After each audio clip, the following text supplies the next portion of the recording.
यह वही LPG gas cylinder है जो अभी आपकी रसोई में रखा है, लेकिन क्या आपने कभी सोचा है यह फैक्ट्री में कैसे बनता है? जिस लॉ पर आपका पूरा किचन चलता है उसके पीछे छुपा है एक बेहद सख्त और खतरों से भरा मैन्युफैक्चरिंग प्रोसेस। यहीं पर तय होता है कि सिलेंडर कितना मजबूत, कितना सुरक्षित और कितने साल तक भरोसेमंद रहेगा। और इस एक एक सिलेंडर के पीछे होती हैं दर्जनों मशीनें, टन भर स्टील और दर्जनों सेफ्टी टेस्ट। एलपीजी सिलेंडर दिखने में सिंपल है, लेकिन इसके हर हिस्से की एक अलग कहानी और अलग मशीन होती है। आज हम पूरा सफर देखेंगे, स्टील शीट के आने से लेकर तैयार पेंटेड टेस्टेड सिलेंडर के बाहर जाने तक। इस वीडियो में आप देखेंगे कैसे हर स्टेप पर सेफ्टी, प्रेशर और क्वालिटी का ध्यान रखा जाता है। तो आइए इस फैक्ट्री टूर में हम 3 चीजों पर ध्यान देंगे: मटेरियल, मैन्युफैक्चरिंग और सेफ्टी टेस्टिंग। सबसे पहले जानेंगे कि इस सिलेंडर की जान यानी इसकी मोटी स्टील शीट कैसे चुनी जाती है। हर सिलेंडर एक स्टैंडर्ड डिजाइन और सरकार द्वारा तय किए गए सेफ्टी कोड के हिसाब से बनता है, जिनमें इसका वर्किंग प्रेशर और उससे भी ज्यादा हाई टेस्ट प्रेशर पहले से फिक्स रहता है। अब चलते हैं फैक्ट्री के बिल्कुल शुरुआत वाले पॉइंट पर, जहां आता है कच्चा माल यानी स्टील। यहीं से शुरू होती है एलपीजी सिलेंडर की असली फैक्ट्री स्टोरी। एलपीजी सिलेंडर के लिए खास ग्रेड की high strength steel sheets factory में मंगवाई जाती हैं। हर शीट पर उसकी ग्रेड, मोटाई और बैच नंबर लिखा होता है ताकि पूरा ट्रेस रखा जा सके। ओवरहेड क्रेन इन भारी शीट्स को मैग्नेट से उठाकर कटिंग सेक्शन तक पहुंचाती है। यहां सीएनसी कटिंग मशीन इन शीट्स को बिल्कुल सटीक साइज के सर्कल में काटती है।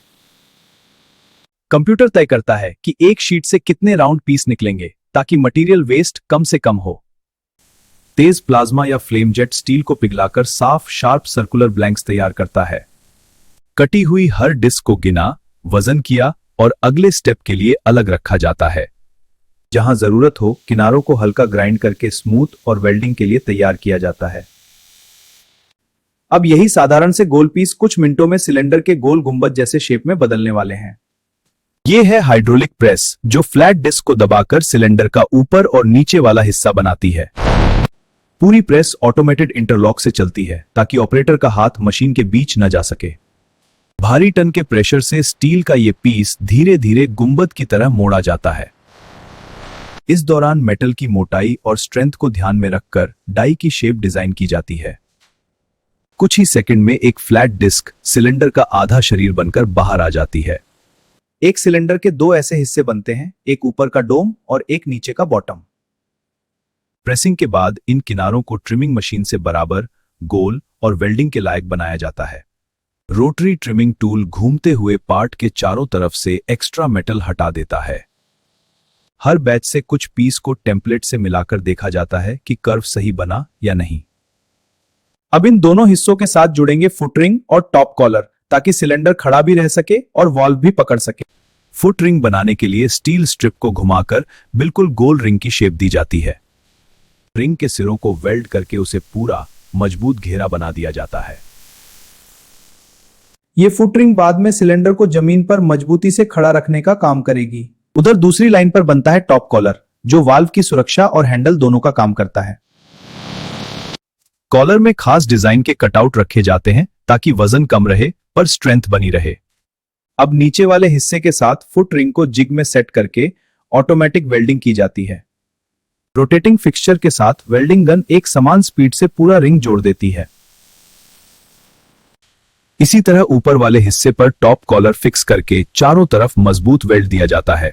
अब बारी आती है सबसे अहम जोड़ की, ऊपर और नीचे के हिस्सों को मिलाकर पूरा सिलेंडर बनाना। इस गोल जॉइंट की वेल्डिंग ही सिलेंडर की असली जान होती है, जिसे बहुत कंट्रोल्ड पैरामीटर्स पर किया जाता है। वेल्डिंग के बाद मेटल के अंदर का स्ट्रेस हटाने के लिए सिलेंडर को हीट ट्रीटमेंट दिया जाता है। कंट्रोल टेम्परेचर पर इन्हें कुछ समय के लिए गर्म किया जाता है और फिर धीरे धीरे ठंडा किया जाता है। फर्नेस से निकलने के बाद यह पहले से ज्यादा होमोजेनस और मजबूत स्ट्रक्चर ले चुका होता है। अब बारी आती है सतह की सफाई की, ताकि पेंट अच्छी तरह चिपके और जंग की शुरुआत ही न हो। शॉर्ट ब्लास्टिंग में छोटे स्टील शॉट्स तेज स्पीड से मारकर जंग, स्केल और गंदगी हटा देते हैं। कुछ मिनटों में ही सिलेंडर की बाहरी स्किन रफ और क्लीन हो जाती है, जो पेंटिंग के लिए परफेक्ट है। अतिरिक्त डस्ट और शॉर्ट पार्टिकल्स को एयर से साफ करके अगली टेस्टिंग के लिए भेजा जाता है। यह रफ टेक्सचर ही बाद में पेंट की ग्रिप को इतना अच्छा बनाती है कि सालों तक कोटिंग टिकी रहे। अब हम पहुंच गए हैं सबसे क्रिटिकल पार्ट पर, क्वालिटी चेक और हाई प्रेशर टेस्टिंग। फैक्ट्री के अंदर ही एक पूरी क्वालिटी कंट्रोल लैब होती है जहां हर बैच के सैंपल्स की जांच होती है। वेल्ड में माइक्रो क्रैक्स न हो इसके लिए डाई पेनिट्रेंट जैसे नॉन डिस्ट्रक्टिव टेस्ट किए जाते हैं। इसके बाद आता है हाइड्रोस्टेटिक प्रेशर टेस्ट, जिसमें सिलेंडर को नॉर्मल से कहीं ज्यादा दबाव पर चेक किया जाता है। अगर कहीं भी लीक या दरार होगी तो ये टेस्ट तुरंत उसे पकड़ लेते हैं। इस टेस्ट में प्रेशर धीरे धीरे बढ़ाया जाता है और देखा जाता है कि सिलेंडर कितनी मजबूती से उसे झेल रहा है। सिलेंडर में हल्की इलास्टिक डिफॉर्मेशन तो होती है, पर टेस्ट के बाद उसे अपनी शेप में वापस आना चाहिए। रूटीन के तौर पर कुछ सिलेंडर काटकर उनका क्रॉस सेक्शन भी जांचा जाता है ताकि दीवार की मोटाई कंफर्म हो सके। जो भी सिलेंडर किसी भी टेस्ट में फेल हो जाए उसे तुरंत रिजेक्ट करके स्क्रैप के लिए अलग कर दिया जाता है। अब आती है बारी वाल्व की जगह तैयार करने की। यहीं से गैस भरेगी और निकलेगी। सीएनसी मशीन इस ओपनिंग पर बिल्कुल सटीक थ्रेड्स बनाती है जिसमें बाद में वाल्व स्क्रू होगा।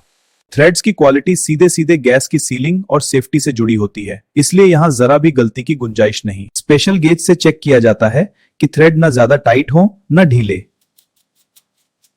अब सिलेंडर को हैंगिंग कन्वेयर पर लटकाकर पेंट लाइन के लिए भेजा जाता है।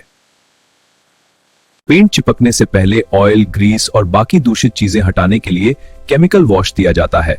एक से ज्यादा स्टेप में धुलकर रिंसिंग के बाद सिलेंडर पूरी तरह साफ और सूखने के लिए निकलता है। ड्राइंग ओवन में हल्की गर्मी देकर सतह से नमी पूरी तरह हटाई जाती है। अब ये सिलेंडर पाउडर कोटिंग या लिक्विड पेंट के लिए पूरी तरह तैयार हैं। यहीं से इनका रूप बदलने वाला है, कच्चे स्टील से चमकदार रंगीन एलपीजी सिलेंडर में। पाउडर कोटिंग में इलेक्ट्रोस्टैटिक चार्ज से पेंट पाउडर सिलेंडर की बॉडी पर चिपकाया जाता है। यह पाउडर बाद में ओवन की गर्मी में पिघलकर एक सॉलिड टफ कोटिंग बना देता है। क्यूरिंग ओवन में कंट्रोल टेम्परेचर पर कोटिंग सेट होकर फाइनल फिनिश दे देती है। ओवन से निकलने के बाद हर सिलेंडर का रंग और शाइन एक जैसा होना जरूरी है। अगर कहीं पेंट में रन, दाग या हेल की परत दिखी तो उस पीस को रिवर्क के लिए अलग रखा जाता है, जिन्हें अब सिलेंडर पर जरूरी मार्किंग की जाती है, कंपनी, क्षमता, कोड और बाकी डिटेल्स। सिलेंडर के मेटल पर ही कई बातें उभरी हुई लिखी जाती हैं जो सालों बाद भी पढ़ी जा सकती हैं। टेरेवेट से पता चलता है खाली सिलेंडर का वजन और टेस्ट ड्यू ईयर से अगला सेफ्टी टेस्ट कब होना है। कई फैक्ट्रियों में अब बारकोड या क्यूआर कोड भी जोड़ा जाता है ताकि पूरी लाइफ साइकिल ट्रैक हो सके। पेंट और मार्किंग सेट होने के बाद ही सिलेंडर आगे बढ़ता है सबसे आखिरी लेकिन सबसे अहम स्टेप की तरफ। अब बारी आती है एलपीजी वाल्व की, जो पूरी गैस सिस्टम का गेटकीपर होता है। हर वाल्व के अंदर सील और ओ रिंग्स होते हैं जो गैस को बाहर निकलने से रोकते हैं। वाल्व को हाथ से नहीं बल्कि टॉर्क रिंच से तैता ताकत पर कसा जाता है, न ज्यादा न कम। जैसे ही सेट टॉर्क पूरा होता है, रिंच रुक जाता है और फिटिंग एकदम स्टैंडर्ड हो जाती है। अब हर सिलेंडर पर फाइनल एयर प्रेशर और लीक टेस्ट किया जाता है, अक्सर पानी में डुबाकर। अगर कहीं से भी हवा निकल रही हो तो बुलबुले तुरंत दिख जाते हैं और वो सिलेंडर तुरंत रिजेक्ट हो जाता है। कुछ जगह साबुन घोल वाले स्प्रे से भी वाल्व और थ्रेडिंग एरिया की लीक जांची जाती है। जो सिलेंडर इस आखिरी टेस्ट को भी पास कर लेते हैं उन पर क्लियरेंस मार्क लगा दिया जाता है। पूरे प्लांट में सेफ्टी साइन, अलार्म और प्रोटेक्टिव गियर हर वक्त जरूरी होते हैं क्योंकि यहां जरा सी लापरवाही भी भारी पड़ सकती है। फाइनल इंस्पेक्शन के बाद सिलेंडर एक स्टोरेज यार्ड में रखे जाते हैं जहां से इन्हें गैस भरने वाले प्लांट तक भेजा जाएगा। फोर्कलिफ्ट और खास पैलेट की मदद से इन्हें सावधानी से ट्रकों पर लोड किया जाता है। हर दिन ऐसे कई ट्रक अलग अलग गैस प्लांट्स और शहरों की तरफ निकल जाते हैं। एक बड़ी फैक्ट्री रोजाना हजारों एलपीजी सिलेंडर बना सकती है जो देश के लाखों घरों की जरूरत पूरी करते हैं। तो अगली बार जब आप अपने किचन का रेगुलेटर ऑन करें तो याद रखिए इस एक सिलेंडर के पीछे कितनी मशीनें, टेस्ट और मेहनत लगी है। अगर आपको फैक्ट्री में एलपीजी गैस सिलेंडर का ये पूरा सफर कच्चे स्टील से आपकी रसोई तक समझ में आया हो तो ऐसे ही और इंडस्ट्रियल सफरों के लिए चैनल को जरूर फॉलो कीजिए।